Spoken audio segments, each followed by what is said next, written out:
পরকে পুরনো জুটি, আর এই মুহূর্তে কিন্তু ডালি এবং রক্তিম হিসেবে নয়, তাদের জার্নি শুরু হচ্ছে এসআরকে এবং দিশা হিসেবে। আকাশ কুসুম 2 এর ফ্লোরে আমরা চলে এসেছি, আর আমার সঙ্গে এই মুহূর্তে রয়েছে সম্রাট দা এবং কথা। অনেকদিন পরে দেখা, কেমন আছো দুজনে? আমরা খুবই চাপে আছি, কারণ একটা সিরিয়াল শেষ আর আরেকটা সিরিয়ালের শুরু। শেষটাও যেমন একটা হেকটিক হয়, প্রচুর ক্লাইম্যাক্সের সিন, মারামারি, ধরাধরি। আর আমি যেটা প্রত্যেকবারই, তোমরা যখন আসো প্রত্যেকবারই একটা কথাই বলি যে আমাদের সিরিয়ালটা হচ্ছে ছোটো পর্দায় বড় গল্প।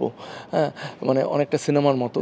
সেই ফাইট থেকে শুরু করে, ডান্স থেকে শুরু করে, জলে ঝাঁপ দেওয়া থেকে শুরু করে, আগুনে ঝাঁপ দেওয়া থেকে শুরু করে কিছু বাকি রাখিনি আমরা গত 16 মাসে।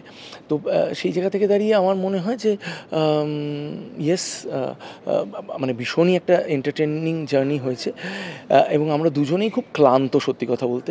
এই রিসেন্টলি আমরা মন্দারমণি থেকে ফিরলাম। মন্দারমণিতেও প্রায় 13-14 ঘন্টা করে শ্যুট হয়েছে।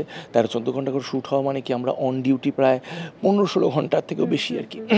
তো তাই জন্য ওখানে রোদে পুড়ে ছাই হয়ে আমরা ট্যান করিয়ে নিজেদেরকে, মানে সাংঘাতিকভাবে একটা প্রেশারে কাজ। ইভেন সুষ্ঠুভাবে আমরা শুটিং করছি না, আমরা এখনো 14 মিনিটের একটা সিন আউটডোরে করছি, মানে কাজে আছো।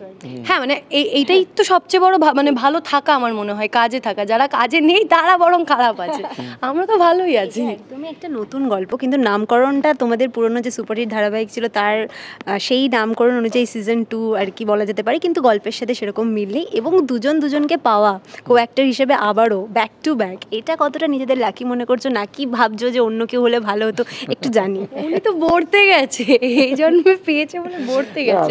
আরেকজন নায়িকা, নতুন নায়িকা ডেফিনেটলি আসলে ভালো হতো। তাহলে এসেছিল তো। আচ্ছা, আপনারা তো দেখেছেন আকাশ কুসুম মানে কতগুলো নায়িকা এসছে, টিকলো কেউ? এই যে কালী নজর, এই যে আমার চশমার পেছনের চোখটা, কে বেঁচেছে আজ? না, আমাদের প্রডিউসারকে বলতে হবে, স্নিগ্ধাদিকে বলতে হবে আরেকজন প্যারালালি একটা সুন্দরী নায়িকা আনতে, যাতে ও সবসময় তটস্থ থাকে আর কি। শোনো, এত কি সহজ? এটা কি সত্যি এত সহজ? আমাদের ফ্লোরে সবাই এইসব ঘটনা জানে। কি কনফিডেন্স লেভেল দেখেছো? হবে না, 16 মাস এক সিরিয়াল করছি, আবার আগামী কিছুদিন করব, মানে বেশ কিছুদিন করব, তো সেখানে কনফিডেন্স এখনো যদি না আসে কবে আসবে? আর কতটা খুশি সম্রাটদাকে আবার পেয়ে কো অ্যাক্টর হিসেবে? না আর কি না, এইটা সত্যি মানে অ্যাচিভমেন্ট বলতে এটাই কিন্তু আমার কাছে অ্যাচিভমেন্ট, যে আমি একসঙ্গে থেকে কাজ করে অনেক কিছু শিখতে পারছি। প্রবলেমটা হচ্ছে আমি তো কোনো সময় শিখে আসিনি, বা মানে এরকম কোনো ইনস্টিটিউট বা নাটক এরকমভাবে কোনো ক্লাস করিনি বা কিছু। আমার যেটুখানি শেখা বা সেই সবটা ফ্লোরে থেকে কো অ্যাক্টার্সদের দেখে হেল্প নিয়ে এভাবেই আমার কাজটা এগিয়ে নিয়ে যাওয়া। তো সম্রাটদা যেহেতু নিজেই একজন টিচার, তো আমাকে হয়তো হাতে ধরেই শেখাচ্ছে না, কিন্তু ওনার পার্ট দেখে বা কথা, এটা করো, ওটা করো, এটা করলে বেশি ভালো লাগবে, এটা না জমলো না, এটা এভাবে করো, এভাবে কিন্তু আমি মানে দীর্ঘ 16টা মাস ধরে শিখেছি। আর আমার এটা ভালো লাগছে যে আমি আরও বেশ কিছুদিন ওনার সাথে থেকে আমি শিখতে পারবো, এটাই তো অ্যাচিভমেন্ট। একদম। তো আকাশ কুসুম ধরো সবে শেষ হয়েছে, এবং তারপরেই আকাশ কুসুম সিজন 2 এর জার্নি শুরু। তো চরিত্রটাকে আলাদা করা, মানে রক্তিমকে এসআরকে থেকে আলাদা করা, বা এসআরকে রক্তিমের থেকে আলাদা করা, ভাইস ভার্সা, এটা কতটা চ্যালেঞ্জিং? কারণ সময় খুব একটা বেশি পাওনি প্রিপেয়ার করার জন্য, ফ্লোরেই যা করার না, এইটা তো সিরিয়ালে হয়ও না। সিরিয়ালে তো এই 14 ঘন্টার মধ্যে এই 2 মিনিট আগে সিন এলো রে, 14 মিনিটের সিন করো রে, তো ওই ভাবার সময়টা ডেফিনেটলি আমরা পাই না, কারণ রাত্রিবেলা তো বাড়িতে শুধু ঘুমাতে খেতেই যাই, আর তো 14 ঘন্টাটা এইখানে ভাবার সময় পাইনি। এবার ওই আর কি, মানে টুকটাক হেল্প নিয়ে কখনো কখনো বলে এই দেখো ডালির মতন হয়ে যাচ্ছে, কিন্তু এটা দিশার মতন করার চেষ্টা করো, তো চেষ্টা করছি ওই আর কি। চেষ্টা আমার জন্য খুব সহজ ছিল, কারণ হচ্ছে যে রক্তিম এবং লালন এই দুটো চরিত্র আমি প্লে করেছি ওই আগের পার্টটাতে। দুটো চরিত্রই একেবারে আলাদা, আর এটা একেবারে আলাদা। এটা একটা ফ্ল্যাশি চরিত্র, ওভার দ্য টপ চরিত্র।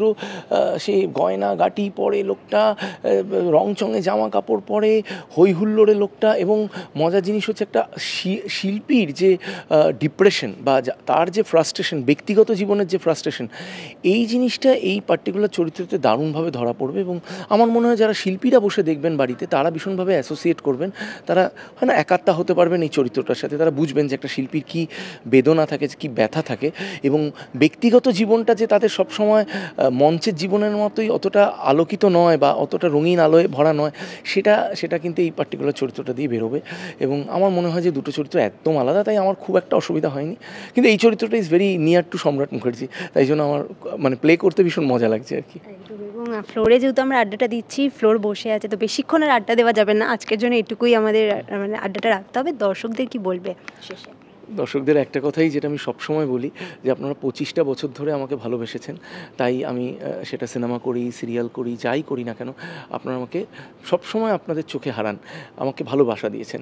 আমি বলবো যে যেমনভাবে আকাশ কুসুম পার্ট 1কে আপনারা ভালোবাসা দিয়েছিলেন, ঠিক সিমিলারলি একইভাবে আকাশ কুসুম পার্ট 2কেও সেম ভালোবাসা দিন। আমরা মুখে রক্ত তুলে যেমন করে হোক আপনাদের এন্টারটেন করব, রোদে জলে জঙ্গলে সব জায়গায় গিয়ে আমরা যেমন করে হোক পার্টটাকে ভালো করে করার চেষ্টা করব, যাতে আপনাদের সন্ধেগুলো বা রাত, সন্ধে তো না, এখন রাত 9টায় হয়, রাতটা যাতে আরও রঙিন করে তুলতে পারি আর কি। একদম তাই জন্য আপনাদের যাতে মানে কোনোভাবে নিরাশ না করি, সেটাই আমরা দুজনে মিলে চাইবো। তাই সোম থেকে রবি একেবারে সপ্তাহে 7টা দিন রাত 9টার সময় দেখতে ভুলবেন না Akash Kusum part 2, only on Sun Bangla. Thank you.